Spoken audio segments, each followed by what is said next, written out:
and we're at the school, the black school here in Brisbane. And I'd just like to say, where I've come from in my education and the lack of opportunities through my schooling and where I'm going now. That was me 30 years ago, visiting the Murray School. My name is Dawn Daylight. I never attended high school and neither did my sisters. Our years were spent working as domestic servants for the Sisters of Mercy at a place called All Hallows School. I think as children you don't really know and you don't question, and that's one of the things I don't really understand why that happened and how quickly it did happen. And so we went somewhere to a place, not for school, but to become domestic servants. And see, I didn't really know whether we were state ward children or not, or the reason, why we went somewhere like we did. I don't know who gave so-and-so or people permission to take us away, so I would just like somebody to sit down at the table and have a talk to us sometime. So we know who we are and come on, why not?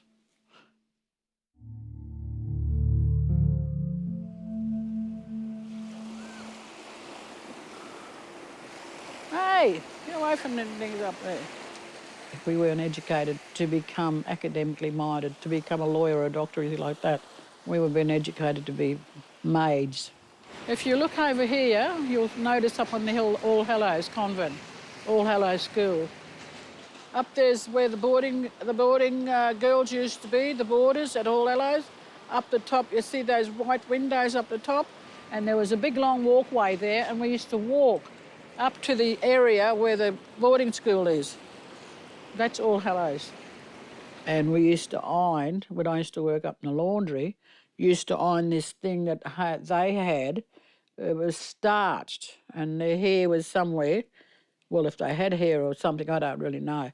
You're doing this work as a young kid, as a child, and basically to me it was like slave labour. And to think that people might say that, oh, but Aboriginal people get everything. And what do you call everything when you don't have the basic love and the basic care from the people that you should be with at home, and not having your mother or your father or any of your own mob, seeing any of your own coloured people, Aboriginal people, it becomes really strange and you wonder why you're there at this place. I managed to apply and put an application into requests that I have information on family.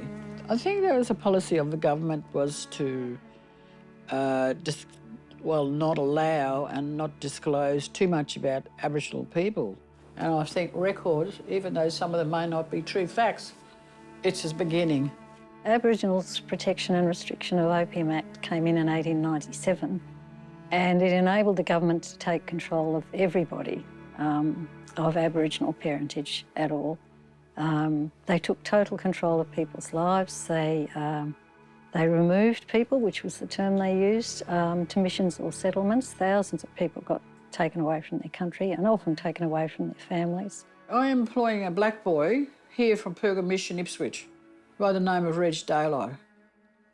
A black boy, and he is desired to be free of the mission and control his own banking.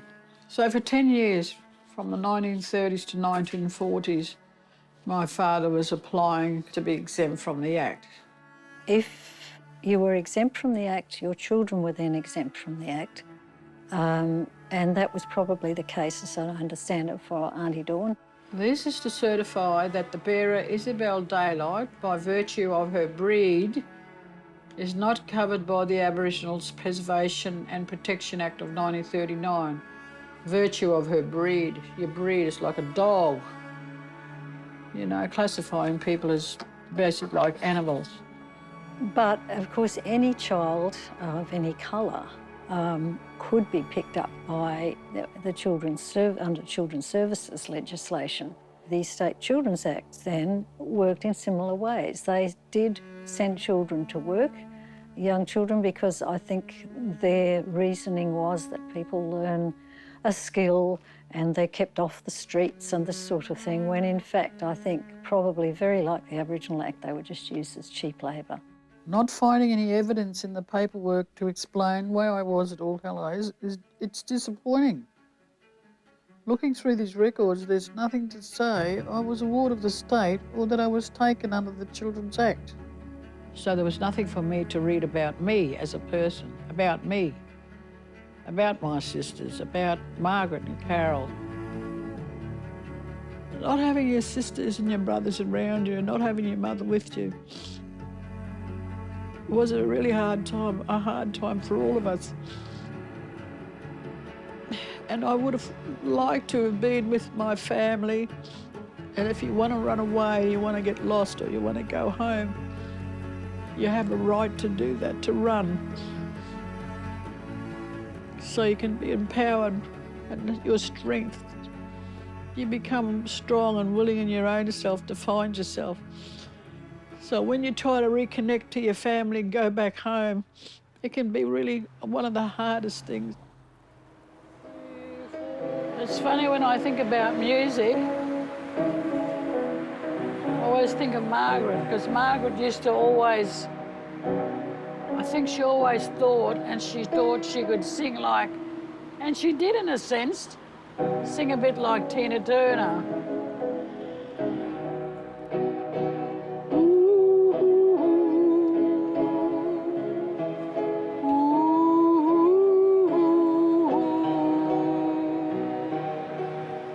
Looking out like that and I'm thinking it's NAIDOC Day. And I could hear this voice coming from way over at Musgrave Park. And you wouldn't believe it was Margaret singing up to her interpretation of Tina Turner. It's been a long time since we've been together and I'm really looking forward to spending some really precious, precious time with my sisters, the Daylight Girls, the sisters. Because we don't get that chance very often. Hello, Carol. Hello, is that you, Dawdy? You're coming down here soon, aren't you? I'm right on the train about... Having this reunion, it's of the girls. Even though we've got brothers, it's just nice for the girls, for the women folk in our family to be together again. Because you don't know how long we've got as family.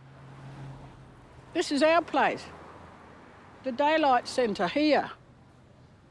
Even though we went away a long time ago, we are still connected and tied. You can't take the people away. So that centre is in reference to us, because we frequented here, we lived here, this was our place. So if you want to see Daylight, come out here and see Daylight, the Daylight Centre. You know, and I just wondered how many women are walking around today who were students and who were there that had no idea about us as Aboriginal slaves, basically, and yet these kids grew up being privileged and we weren't the privileged ones. We're not privileged at all. We requested these records from Sisters of Mercy and this is what they sent back, an email. There is no evidence Miss Daylight lived at the House of Mercy, nor is there any record of her being at the House of Mercy for a longer period of time than that recorded in the wages books. So that's them saying you never lived at All Hallows. And then they also say the sister portress of the time when Miss Daylight is recorded to work in the House of Mercy recalls Miss Daylight worked in the dining room or kitchen. She lived in Ipswich and came into work each day. So that's basically them saying that you never live there, you never stayed there, you came into work like anyone would have a job. They also gave us this wages book, and that says that they were charging you board. So why? Why would I be charging board if I never lived there and travelled in every day from Ipswich? For me to get on a roll motor and get to Ipswich, from Churchill to Ipswich to Brisbane, that wouldn't be possible. Then here they're also saying they lent you money, so this would be coming out of your wages for things like toiletries, pyjamas, soap, powder. Well, why would you need pyjamas when you're not staying there? But you are paying board. Why? It's a bit. Yeah. A bit and then skew-if to me. cut out, so we can't read all of it. It's a bit skew-if to me, if you like. Yeah.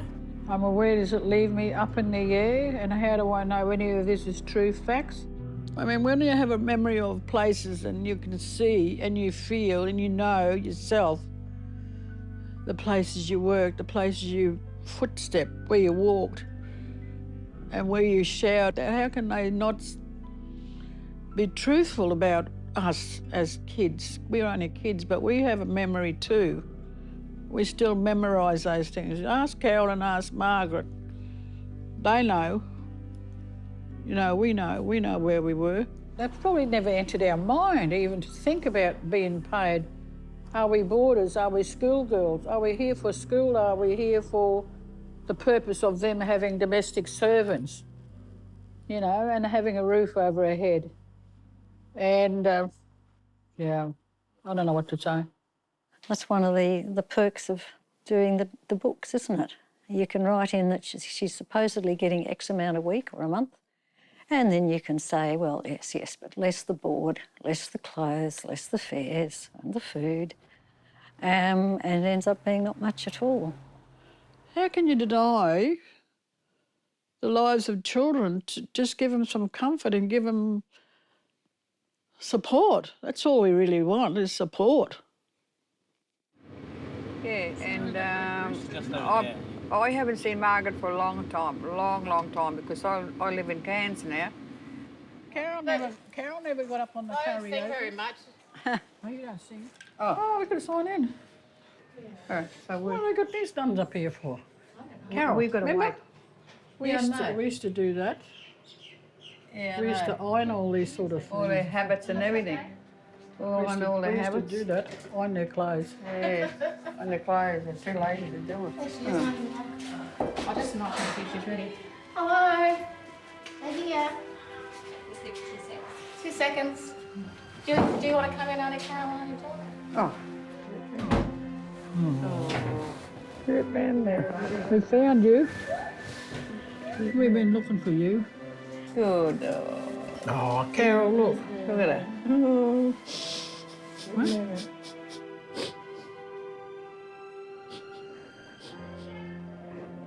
I've seen you for a long time, Margaret. No. I live in Cairns, that's why.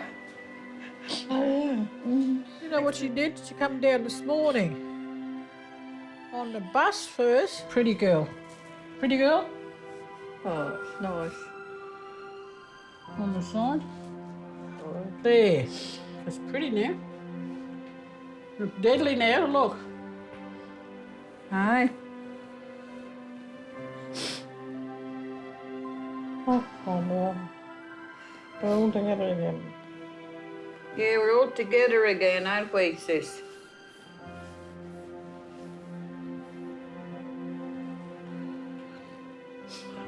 The Daylight Girls are all together. The Daylight Girls. How many? 1, 2, 3. Where Catty? Catty. You know, like, why, how? We don't know why we were taken away. We never will be, I suppose we'll never know, will we, Dawn? No. No. We don't know, and the government doesn't tell us anything, tell you anything. haven't given us any. Well, I don't know if they call it sorry. They call it sorry on television and all that, but when you get invited to things, they don't really say they're sorry to us or to Margaret. No, Nobody right. comes and says sorry to us that, you know, this is what happened to kids, to Aboriginal kids. That's right. Yeah. Well, I'd just like to say thanks very much for talking to you. It's all right, you're welcome. This is part of my project for the college, and it's really nice for you all to have me here today and talk to everybody and all the kids and see you all dancing, because it's, you know, the culture has never been lost. It's always been here, and it's really good to see all your young kids learning it. I'm sorry I didn't learn to dance and sing like you do now, but hopefully you can keep it all going, you know, keep it going forever and pass it on to your children too. You going to do that? Hey? Well, thanks very much.